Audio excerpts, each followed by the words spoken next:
Now, obviously, this topic sounds a little abstract, so let me make it very real very fast and ask you a question.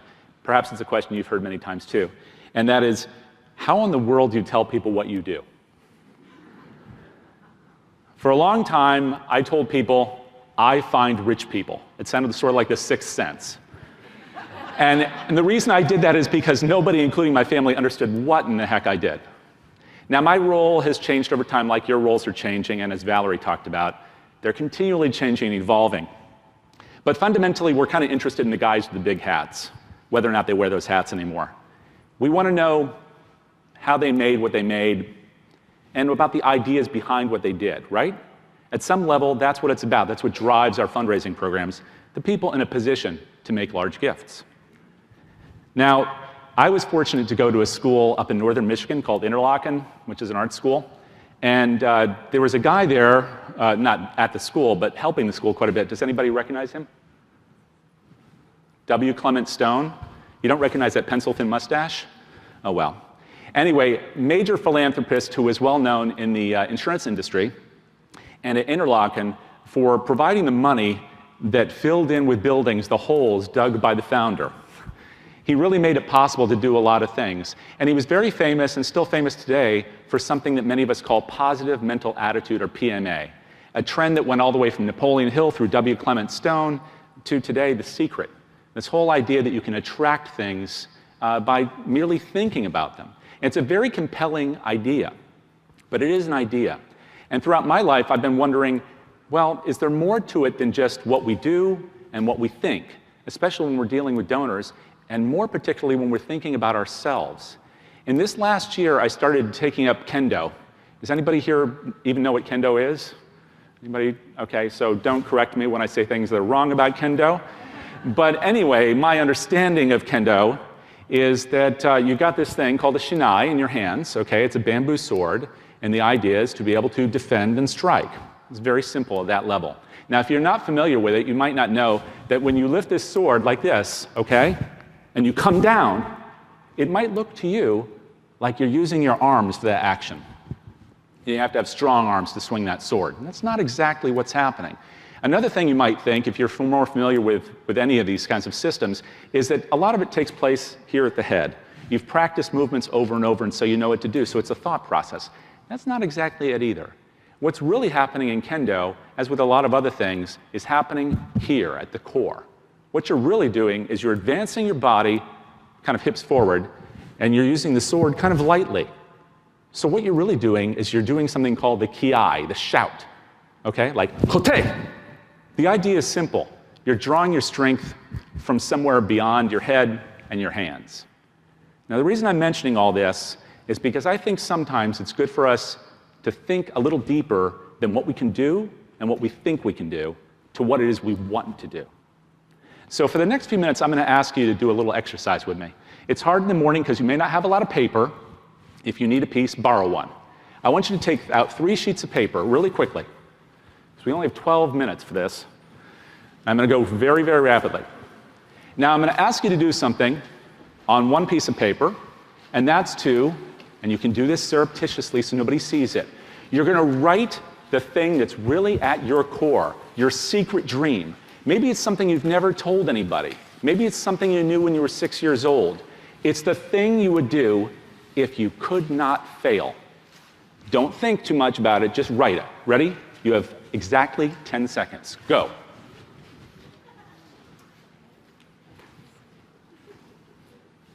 Anybody know the Jeopardy music? I'm going to whistle it if you don't move. Okay? Okay, hopefully you filled it out, because you will be tested. This is true. All right, now put that aside. On the next sheet of paper, I want you to do this. I want you to write down why you're not doing it. What's the objection? Again, just 10 seconds. You have to be truthful about this or it won't work. Okay?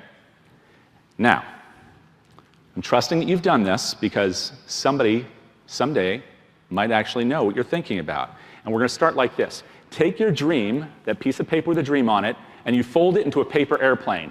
Now, for those of you who are really involved in process, please don't worry about folding this paper airplane, okay? You're not going to be tested on the durability or the aerodynamics of your plane. Just fold the thing, okay, really fast. 5 seconds to fold a paper airplane. Surely you've done this at some point in your life. Okay, ready, go. Come on, fold. I want to hear that paper moving. Come on, origami experts. Okay, now, you're almost there? Oh, good. I'm using you as the guide. She's done. You should all be done. All right. Obviously, we need a workshop in paper folding here at APRA. All right. Now, on the next one, the objection, I want you to do something similar. I want you to crumple that thing into the tightest ball you've ever made in your life. All right. Go ahead. Crunch it up. Don't tear it up, but crunch it up. All right. Now you're going to use both sides of your brain. I want you to hold in your right hand, if you're right-handed, or you can reverse if you're left. In your right hand, hold your dream. In the left hand, I want you to hold the objection. And when I count to 3, I want you to throw the plane and try to knock it down with the objection. Okay, ready? 1, 2, 3. Woo, beautiful. All right. Thank you. We're done. No, I have more. All right. Now, what I want you to do is pick up the plane and the objection closest to you. Hopefully it's not your own, it's somebody else's. Yes, that's right. But nobody knows who wrote the secret dream. You're still fine. You're protected. Quick. Pick them up. Let's go. Objection and paper airplane. You don't have to change your chairs, just pick up the paper. All right. Got it? All right, now, I want you to do this. I want you to open the paper airplane. Take a quick look at it. All right, who has a truly awesome dream on that piece of paper? Something really amazing. Anybody? Come on, show of hands, quick. Okay, would you mind telling us what that is? Sing at the Super Bowl. To sing at the Super Bowl. Is that cool? All right, we'll be having a person sing in just a moment here. But anyway, okay, so now I'm going to ask for us to do something really important, and that is to own it. So who wrote that? You did. Okay, can we give her a hand? All right, thank you. Now, where's the balled up piece of paper you have? Do you have one? All right, that's not your objection, is it? Will you open it up anyway? And tell us what it says? Bad at science and math. Bad at science and math. Okay, I think we're going to need another one. Another one, a crazy dream, some kind of an awesome dream. Okay, please, what is it? Really loud. To be an astronaut. Whose dream is that? Who owns it? Okay, awesome. Please, round of applause for this person. We got an astronaut. All right. Now, go ahead, and do you have an objection? Not my own. Good. Go ahead and open it up and tell us what it says. And what is it? Wow. That's a lot, but it's closer to my point. You know, you need to go until you get to your point. My point is really this. If you all, in fact, open your objections, which you don't need to do now, you'll probably find that unlike the dreams, which are all unique, the objections usually, except for math and science, always fall into 3 categories. And what do you think they are? Right, money, time, and maybe support. You know, I don't have the support I need from the people I love. Now, I want to tell you just quickly about somebody I know who kind of blew past this, and it was in the same kind of exercise that I did with a group of people. This is where this started, at our home, when we had a New Year's resolution party. I don't know if anybody's done that, but we sat around after New Year's, and everybody wrote down their resolutions on a piece of paper and threw it in a hat, and then we passed the hat around and took them out and read them. Now, these people actually didn't know each other very well. It's sort of like this room. We know each other, but we don't. So we read these, and then people had to say, well, whose dream is that? And they had to guess. But you know, that wasn't the interesting part of the party. The interesting part was doing what we just did, owning the dream. And people had to own it because somebody else had read it. It was out there in the open already. The secret was out. So they had to own it or not. So Laura Hershkovich is a person who, a good friend of ours who was at that party and wrote this piece of paper, just wrote something very simple. She just said, I want to play more guitar. Well, that simple dream, back in 1997, 98, she did start playing more guitar. She just did a little folk strumming back then. Today, she's released 4 albums. She has been on Garrison Keillor, right? Prairie Home Companion. She's the state troubadour of Connecticut. But I think really what it's about fundamentally is that she made a decision to embrace something that came from her core. And this is very important because she continues working in our field, like many other people.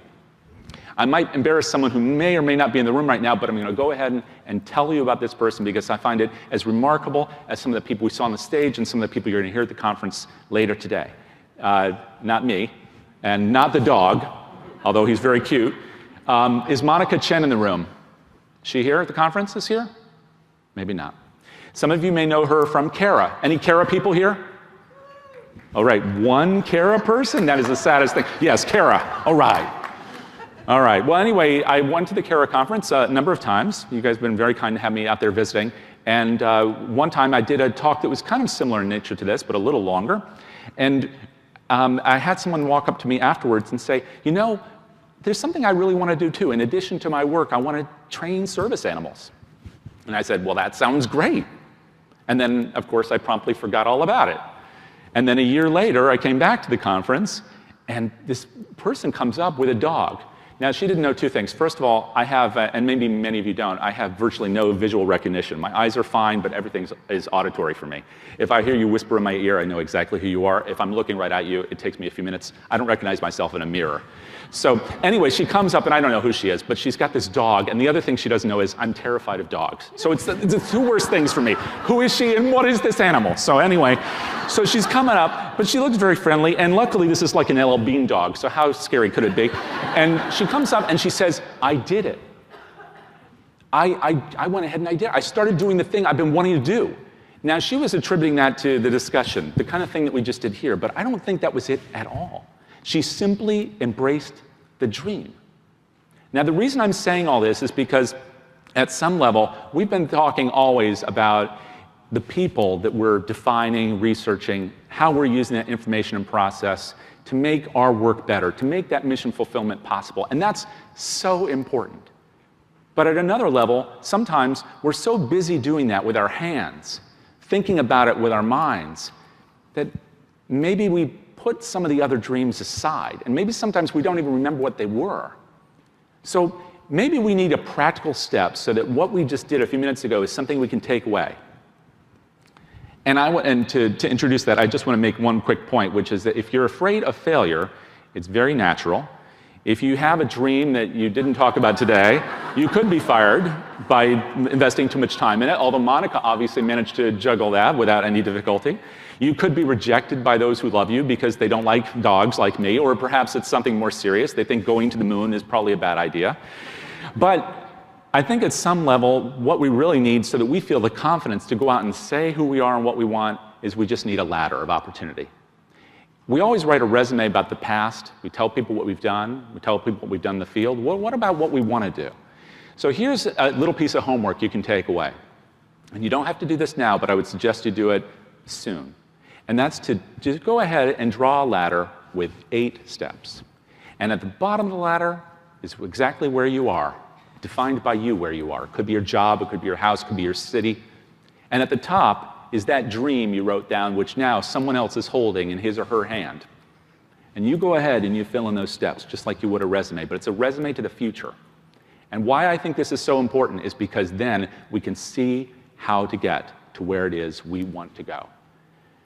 Now, I'm going to ask you all to do one last physical exercise to make this dream real, okay? So bear with me. If you've ever watched a talk on video on the internet, I won't say who brands those talks, you might have seen a neuropsychologist who talked about the importance of actually feeling good about your dream, which I think is important, not sheltering it. And that's one thing they do is they call the Wonder Woman pose. So go ahead and take it. Stand up, all you Linda Carter fans, and do the Wonder Woman pose.